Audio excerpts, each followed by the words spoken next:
At the Sports History Network, we're proud to introduce you to a new sponsor for our podcasts. It's Home Field Apparel, your premium collegiate apparel brand right out of Indianapolis. They've got incredibly comfortable t-shirts, plus they're officially licensed with vintage college designs. They have over 150 plus colleges available now and always adding more. Homefield digs through the archives and history of your school to find unique logos, mascots, and moments to make thoughtful designs for your school. When you shop today, new customers can get a 15% discount off their first purchase using the promo code SPORTSHISTORY at checkout. You can learn more at homefieldapparel.com.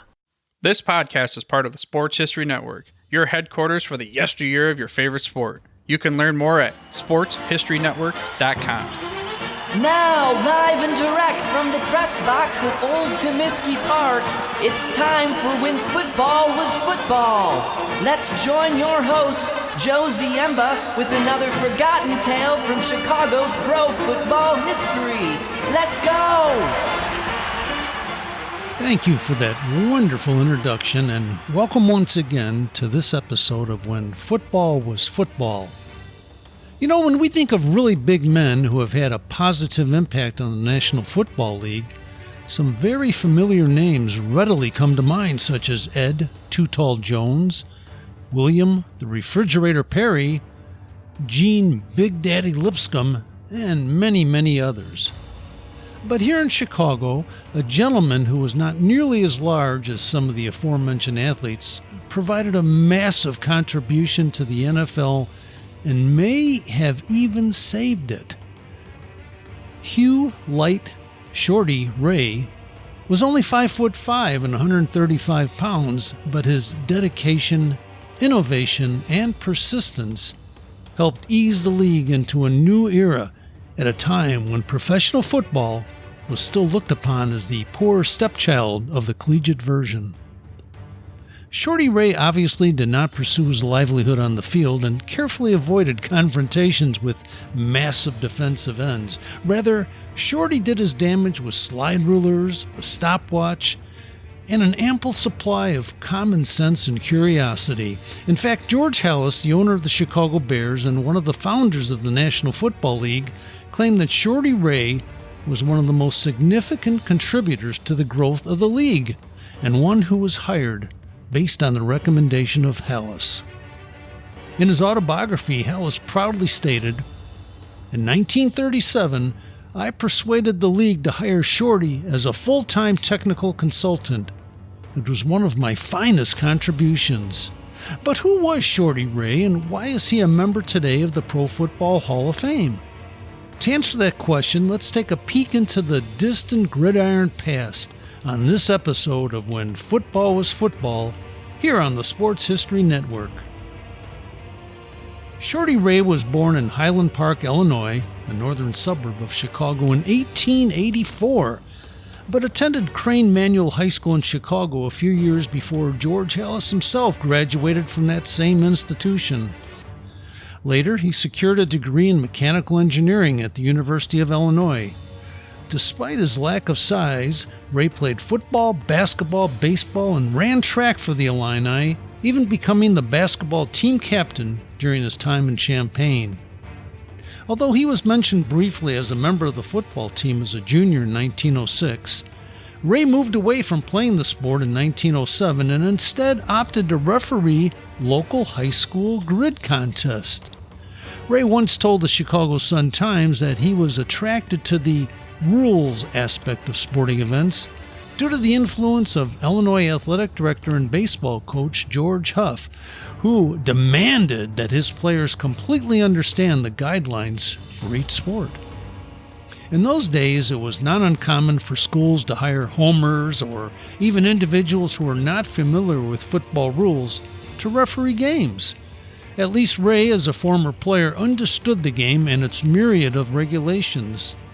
Still, the Champaign Daily News reported the following after Rantoul High School lost a close game officiated by Ray in 1906. It said, Rantoul said that the decisions of the officials were very unjust. So, were we hearing some sour grapes from the losers, or was the officiating that bad? Sadly, we'll never know, but certainly we can understand that Hugh Ray was eager to participate in the unfamiliar but emerging world of officiating, and demonstrated through his perseverance that he possessed both an interest in that aspect of the game as well as a very, very thick skin. During the summer, Ray was the captain of the Oak Leas, L-E-A-S, baseball team in Chicago. In a game against Kewanee, Illinois, Ray knocked out 2 hits and 3 at-bats, including a double. However, his time on the playing field was destined to give way to a career in education. Ray devoted over 30 years as a high school teacher in the Chicago area, specializing in mechanical drawing. He was also a talented woodworking craftsman and often taught that class as well as one on metal shop. But he also continued his high school officiating duties as well and eventually became a Big Ten conference referee. In an article in the Chicago Sun-Times later in his life, it was noted that the versatile 5'6" teacher holds the distinction of being the only Big Ten official ever to work 3 sports: baseball, basketball, and football. Along the way, Ray became intrigued with the governance of sports and began a lifelong study of football rules and regulations. Ray was not only an excellent and respected official, but he was continuously searching for the means to improve the efficiency of the contest. And this is where he made his mark in professional football. Ray was determined to increase chances or decrease chances for officials to misinterpret rules that might impede or even affect the outcome or progress of a game. In an effort to accomplish those lofty goals, he established the Athletic Officials Association, AOA. He hosted clinics for referees and authored numerous articles and even books intended to clarify gray areas in rules interpretations. Above all, Shorty Ray keenly sought to tighten or adjust rules to increase the safety of players. George Halas said, Shorty rewrote the high school rule book, bringing together companion rules, eliminating conflicts, and indexing. To help officials apply rules uniformly, he set forth a variety of situations and explained which rules apply and why. He said that every second or part of a second used by officials was stolen from the players and fans. Shorty carried a stopwatch and used it as a deadly weapon. His energy in pursuing those goals was endless and not unnoticed. The Chicago Tribune wrote, Ray became a Big Ten football official. His officiating led to a detailed clinical investigation of football, out of which Ray gathered the data to bring about a complete change in the approach to the game of football and officiating. Of course, Halas was aware of the work Ray was doing in the Chicago area in terms of Ray's efforts to improve the performance of officials. The Bears owner also realized that the officiating in the National Football League needed to be refined and improved if the circuit was to continue to grow and expand. As such, it was understandable when Halas recommended Ray to be appointed as a technical advisor to the National Football League beginning in 1938. The suggestion of Halas was accepted, and Shorty wasted little time in getting to work. And recently, Mike Popovich of the Canton Repository wrote, officiating during the NFL's early years was described as haphazard and biased. Rules were not consistently enforced. Player injury occurred as a result. A former Big Ten official, Ray improved the techniques of NFL crews, gave his officials written tests on rules. Only a score of 95% or better was acceptable. Well, George Halas loved the manner in which Ray approached his work. Noting that Shorty was both aggressive and determined at the same time, Halas wrote, he was neither polite nor politic in pointing out errors, slipshod ways, and favoritism. Since 1932, our league had made progress ridding itself of homers, but the quality of officiating still varied greatly. We needed a system to examine and supervise officials. Shorty Ray was neither willing nor receptive to accept any shortcuts or nudging of the rules, according to Hallis. Hallis wrote, Shorty set about with enthusiasm. Within a year, he codified the rules. He sent 3 observers to games. One watched the officials for errors. The second recorded the time needed to get a dead ball into play. Shorty fixed 8 seconds as a maximum. The third checked on the time teams used between plays. Rules allowed 30 seconds. Well, prior to this time, the NFL was mired with often slow-moving and low-scoring games. Although the league implemented significant rules changes for the 1933 season that opened up the passing games and separated the league from its collegiate counterparts in terms of rules, Shorty Ray still felt that the games were too darn slow. He complained of wasted time and the lost opportunities to add some excitement to the environment. It didn't take long for Ray to make his mark, and Hallis acknowledged one of the most significant achievements of Shorty Ray by saying, by saving a second here, 2 seconds there, Shorty increased the number of plays in the average game from 145 in 1936 to 174 in 1950.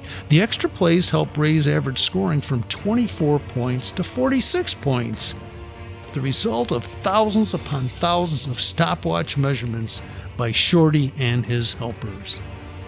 In addition, the comprehensive gathering of information helped the NFL address another significant issue: insurance for the players.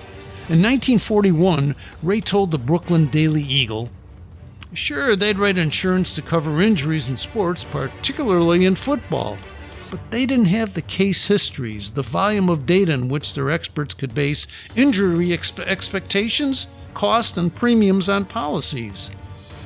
Well, Shorty Ray collected that needed information, impressing columnist Ralph Trost of the Brooklyn Daily Eagle, who noted, eventually, Ray and his aides compiled the statistics. Now, football players can be insured. So what else can we thank Shorty Ray for? How about several other innovations, including ensuring that every team and player was aware of any rules changes each season? The Pro Football Hall of Fame stated, he worked tirelessly to improve the techniques of officiating, but also spent countless hours studying ways to streamline the rules, improve the tempo of play, and increase safety for the players. He is said to have made over 300,000 notations as a technical observer. He visited every team annually to educate the players on the rules. Ray encouraged officials to quickly prepare the ball for the next play, explaining, the faster you play, the more plays you create. He also eliminated an archaic passing rule that caused a loss for the offense on any incomplete pass, and created a rule that would stop the clock when an incomplete pass hit the ground. Shorty Ray served as the NFL's supervisor of officials from 1938 to 1952, and left the game in much better shape when he left it than when he found it. He passed away in September of 1956 at the age of 72, but was elected to the Pro Football Hall of Fame in 1966 due to his enormous contributions to the game. From strict testing of officials, to writing rule books, to enhancing the safety of the players, to increasing the speed of the game, the man known as Shorty was truly a giant of professional football. As George Hallis said, Shorty Ray was the smartest man in rules ever. He was a genius. Thank you for joining us for this episode of When Football Was Football, here on the Sports History Network. This podcast is part of the Sports History Network, your headquarters for the yesteryear of your favorite sport. You can learn more at sportshistorynetwork.com.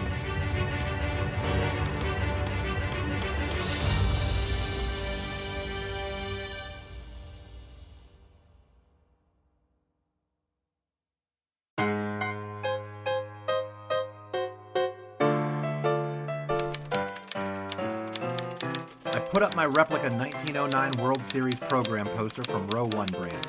And that's all it took for Marla to do a complete redesign of the Guardian offices, doing up the walls with tremendous prints from baseball, football, basketball, hockey, and more sports events. and every one of them can't help but trigger memories of sports yesteryear. And here's the last one. Let's put it up here by your desk.